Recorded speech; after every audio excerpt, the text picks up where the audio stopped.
Senta que lá vem história. Vou trazer para vocês um caso que pode lhe servir no dia a dia como advogado iniciante, advogado de outra área, que venha para a área criminal e queira atuar. É um caso que aconteceu comigo, que eu fui como advogado criminalista, eu estava no meu escritório e fui contactado por uns familiares, informando que 5 dos seus familiares haviam sido presos e conduzidos à delegacia do bairro, aqui no Recife. Eu estranhei, porque 5 pessoas da minha família serem presas é algo estranho. E eu indaguei do familiar, como é que isso deu? Ele me explicou muito por cima, disse que foi uma agressão mútua entre uma família com outros vizinhos, que houve agressão, e estavam acusando todos eles de tentativa de homicídio. Eu disse, olha, se acalma, fique tranquila, não tem o que se preocupar a princípio. Acertei com ela valor de honorários para fazer esse acompanhamento da delegacia.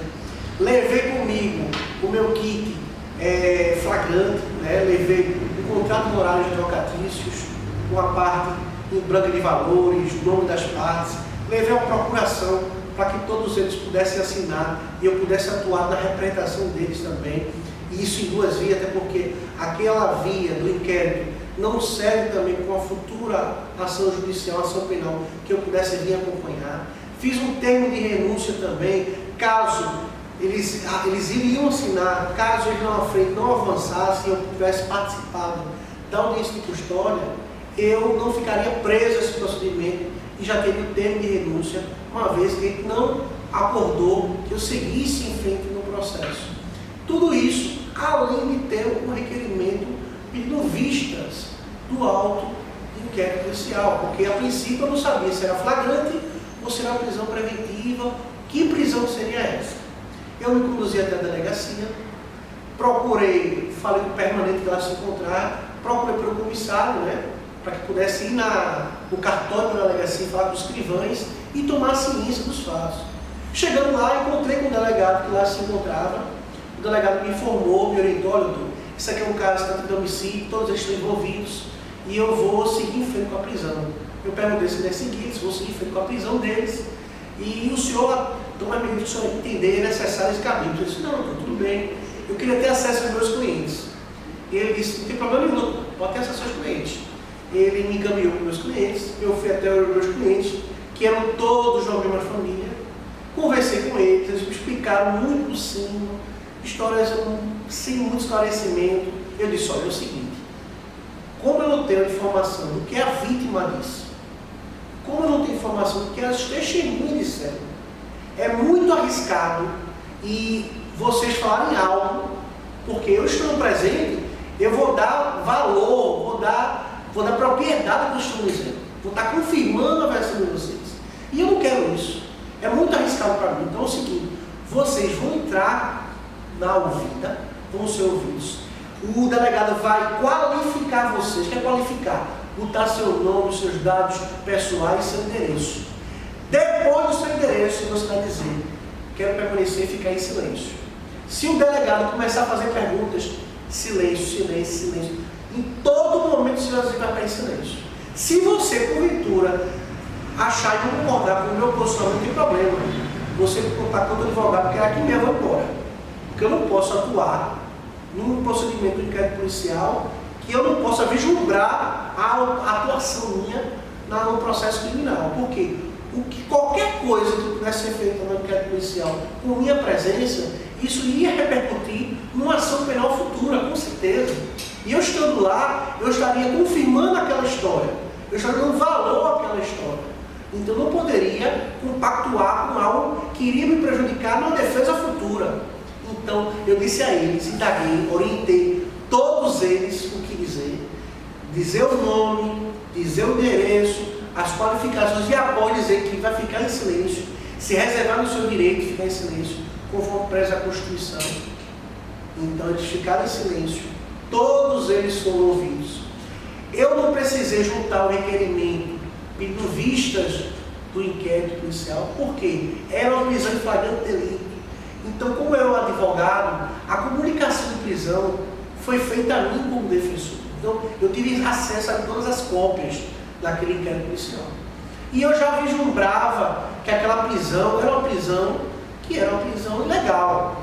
E se era legal, poderia ser relaxada. Mas eu não entrei em confronto com o delegado. Quando eu vi que ele tomou a posição dele e não recuava com essa posição, eu entendi, respeitei e sabia a minha estratégia. Então, muitas vezes, não é no bate-boca que o advogado ganha qualquer discussão. Ele ganha é no processo, é no pedido. Então, eu sabia que o caminho correto não era brigar na delegacia, dizer isso, era ir para a justiça de fato. De antemão, assim que eu saio da delegacia, converso com eles, oriento eles lá da carceragem, digo a eles, olha, se acalmem, fiquem tranquilos, né? A gente vai entrar com um pedido para soltar todos vocês, que a prisão de vocês é ilegal. De antemão, eu cheguei, conversei com os familiares que estavam lá fora, e chega a televisão chega, querendo pegar informação, e eu digo à televisão, disse, olha, meus clientes estão aqui detidos, foram presos, a defesa não pode se posicionar, até porque ainda vai ter um processo penal, uma ação penal, e tem muitos fatos a serem apurados. Então a defesa não vai antecipar qualquer linha de defesa, porque entende que não é o momento.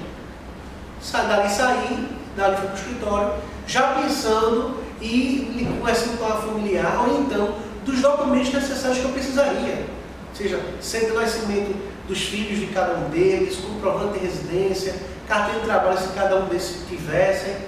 Ela reuniu toda a documentação, mais as procurações que ele tinha assinado já, e os contratos, tá certo?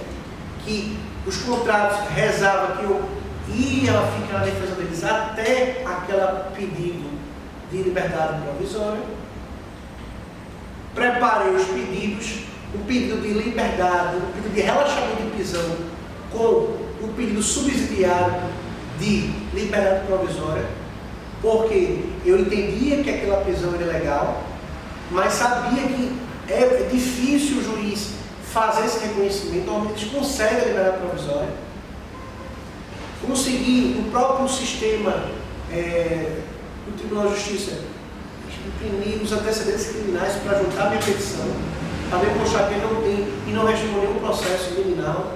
Eles estão primários nessa situação. Eu juntei, tem entrado no meu pedido, né? Despachei com o juiz, aquela era o pedido.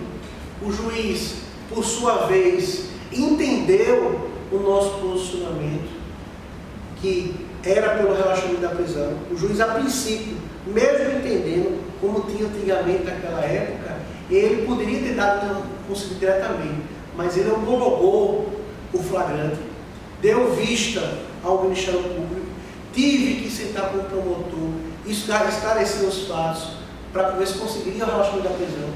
O promotor, por sua vez, verificando todos os fatos, vendo que eles não eram contumazes na prática do crime, com tudo que tinha, promotor, eu acreditava que ia se posicionar favoravelmente à liberdade deles. E para minha surpresa, quando veio o parecer para o juiz se posiciona no sentido de, o parecer veio no sentido de manter a prisão deles. E é quando eu converso com o juiz, esclareço todos os fatos, me comprometendo que eles comparecerão todos os atos do processo. E se o juiz entender ainda que é necessário adotar qualquer medida cautelar, que adotasse as medidas cautelares do artigo 319 do Código de Processo Penal, comparecimento mensal, até monitoramento eletrônico, se fosse o caso. O juiz, naquele momento, viu meus argumentos. No dia seguinte, no próprio sistema, no final do sistema, o juiz soltou meu cliente, concedeu a liberdade provisória a eles, todos os 5 da provisória, para responder o processo em liberdade, sem nenhuma condição, né? Então, assim, isso foi uma vitória naquele momento, porque você tem 5 pessoas na família presas com acusação de tentativa de homicídio. Tentativa essa, que no decorrer do processo demonstrou-se que não coadunou com uma lesão corporal, que não era a realidade do de homicídio, mas que foi uma lesão corporal, né? Natureza dolosa, grave, mas uma lesão corporal. O intuito não era ceifar a vida, mas sim agredir por agredir, que era o fato em si. Eles estavam numa briga e foi uma agressão. E não houve tentativa, um ônibus, de realmente ceifar a vida daquela pessoa, daquela vítima. Né? Isso é um processo, mas quando eu trago aqui para a liberdade provisória, eu mostro a vocês que usei todos os mecanismos para conseguir liberar o meu cliente. Identifiquei que não era condição de flagrante. Aquela prisão era uma prisão ilegal. Eles tinham sido presos, tá certo? Eles foram presos naquele dia que eu fui contactando para a família, por volta de 6 da manhã a 8 da manhã. Eles foram presos no dia seguinte, eles foram presos de manhã, de 6 a 8 da manhã, mas o fato foi no dia anterior, por volta de 8 horas da noite. A polícia não estava em operação de uma busca, uma perseguição, até porque se a polícia tivesse em perseguição, todos eles eram presos aquele mesmo dia, porque a casa da vítima é defronte à casa dos acusados. Então não houve perseguição. No dia seguinte, no dia que meu cliente foi preso, a vítima foi à delegacia com a cabeça enfaixada, alegando que foi destinado uma facada contra ela, prestou a queixa, o delegado e sua equipe foram no encalço dos meus clientes, o detiveram, levaram eles até a delegacia e autuaram em prisão em flagrante delito. Mas não era nenhuma das condições de flagrante que se avizinhava no artigo 302 do Código de Processo Penal. Eles não foram pegos cometendo o crime, não foram pegos logo após o crime, né? Em uma situação com elementos que comprovam isso após o crime, ou com material, com os elementos do crime com fato. E por sinal, houve perseguição logo após os fatos. Não houve perseguição nenhuma. Então não se enquadrava nenhum dos requisitos dos itens do artigo 302 do Código de Processo Penal. Então, eu verificando aqui que eu vi, olha, isso é condição de relaxamento de prisão. E foi o que eu fiz. Entrei com o pedido de relaxamento de prisão, subsidiariamente uma liberdade provisória, e o juiz considerou a liberdade do meu cliente. Então, o que eu digo a você mais uma vez, fiquem atentos ao inquérito policial, ele é peça fundamental, e sabe no momento de dizer para o seu cliente ficar em silêncio, enquanto for ouvido na delegacia. Caso você não tenha como prever o resultado, eu não tinha como prever o que o delegado ia perguntar e o que a testemunha e as vítimas tinham dito. Então eu disse aos meus clientes, se vocês falarem contra a minha vontade, de imediato eu saio e deixo vocês só lá. Então assim, isso foi uma forma de eu intimidar, colocar meus clientes no lugar dele para entender que o profissional ali era eu, e eu sabia o que estava fazendo, que era o melhor para eles. Porque muitas vezes o delegado ficou irritado, porque ele queria colocar, que ele queria perguntar, conseguiu várias perguntas, mas que as perguntas, todas elas foram com o direito de ficar em silêncio, todas as consignadas, mas eu saí dali ciente que eu fiz o melhor para os clientes, porque minha busca era dentro do processo. Então, esse foi Senta que lá vem a história de hoje, trazendo muitas informações para vocês, muitas dicas. Então, nos acompanhem e contem conosco.